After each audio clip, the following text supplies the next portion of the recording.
Hi everyone, so let's get straight to the point. I'll be sharing with you 3 nutritional tips for you to lose weight without dieting. I do not believe in diets. Don't get me wrong, they work, but they only work usually for a set period of time. When you go on a diet, what tends to happen is that for example, if you were to go on a liquid diet, yes, you will lose weight, but what you're losing is not fat. All you're losing is just water and muscle mass. At the end of your diet, will you be able to maintain a liquid diet for the rest of your life? The answer is no, and it's not good for you as well. So today, I'll be speaking about ways to eat right. Everybody knows how to eat healthy. When we talk about healthy eating, the first thing that comes to our mind is eat lean meat, have lots of salad, make sure your plate is full of green salad, lean protein. But what about eating right? Because eating right is a key to losing weight. So 3 tips I would like you to follow in order to lose weight without dieting are: tip number 1, your meal intervals. Alright? Tip number 2, nutrition ratio per meal. And tip number 3, calories per meal. Let's go into each tips in more details. The key to remember is that we want our blood sugar level to be stabilized. When our blood sugar is stabilized, what happens is that our body will start breaking down fat and start burning fat, and we won't be craving sugary food at the same time. So let's go through each of the points in details. Point number 1, meal intervals. Always remember that the first meal, which is your breakfast, should be consumed within the first hour of you waking up. Breakfast means break fast, so it should be consumed within the first hour of you waking up. What happens next is that you should continue eating for every 3 to 4 hours. Yes, you've heard me right. You need to eat frequently. So every 3 to 4 hours, you should have something to eat. So that should be about 5 to 6 meals a day.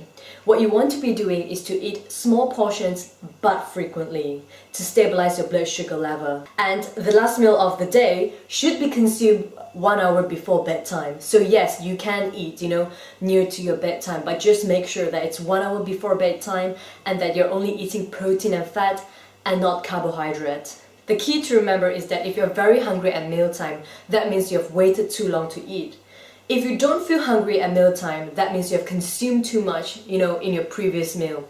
So you should always feel right to eat after 3 to 4 hours. So remember to eat every 3 to 4 hours. If you're not feeling hungry after 4 hours, eat half the meal that you're supposed to eat. And if you're not hungry after the next 4 hours, eat quarter that meal.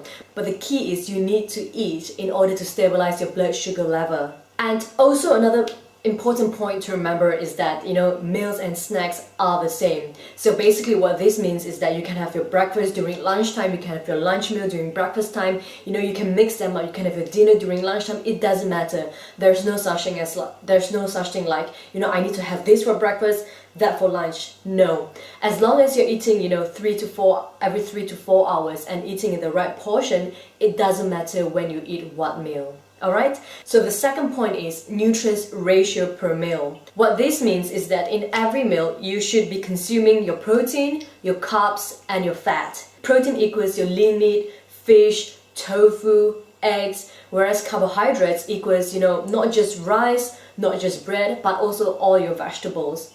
I know there are diets out there saying that you should cut your carbs, but no. If you eat 2 liter carbs, what happens is that your body will start storing fat and your body will stop burning fat, and we don't want that. But at the same time, if you eat too much carbs, your body will store too much fat at the same time and also reduce your energy level.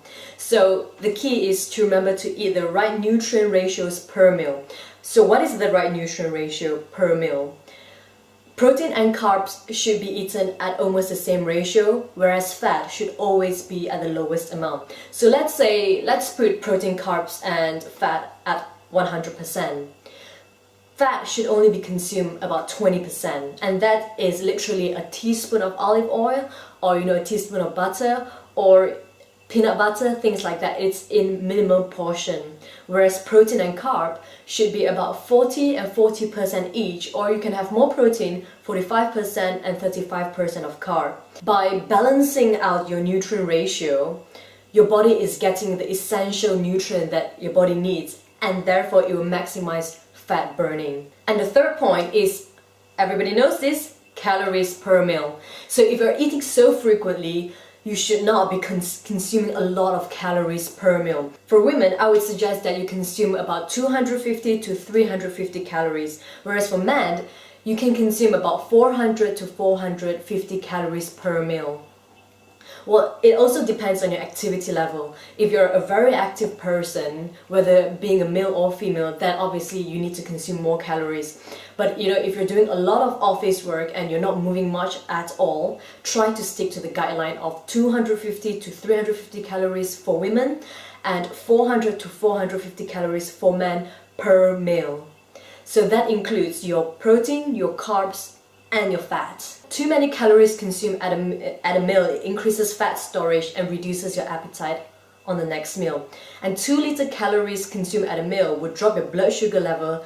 Therefore, you will start craving, sugary stuff. And whenever you see something that it's sweet, what will you do? You would just grab it and eat it without even thinking. So, how do we know we're consuming the right calories? The key is to remember that you should feel satisfied after each meal. So if you're feeling too full after a meal, that's telling me that you're eating too much. If you're still feeling hungry after an hour, that's telling me that you're eating too little. So the key is to just feel satisfied and not overindulging. Those are the 3 main points to remember and practice in order to lose weight without dieting. And if you can incorporate this to your lifestyle, what you're doing is that you will not only be able to lose weight, but to maintain your weight for the rest of your life. And that's what we want. And most diets, you can't do that through most diets because they are only temporary. So remember that nutrition should be part of your lifestyle and that you should have fun and enjoy it. 3 tips to remember. First one, meal intervals. Second one, nutrient ratio per meal. And the last one, calories per meal. And if you can follow this, eat frequently, don't let your body go hungry, neither should you overindulge. I can assure you that you will start seeing results, by losing weight and feeling healthier and fitter. And if there are anything that is unclear, anything that you want more elaboration on, please leave a comment and I will strive to answer them.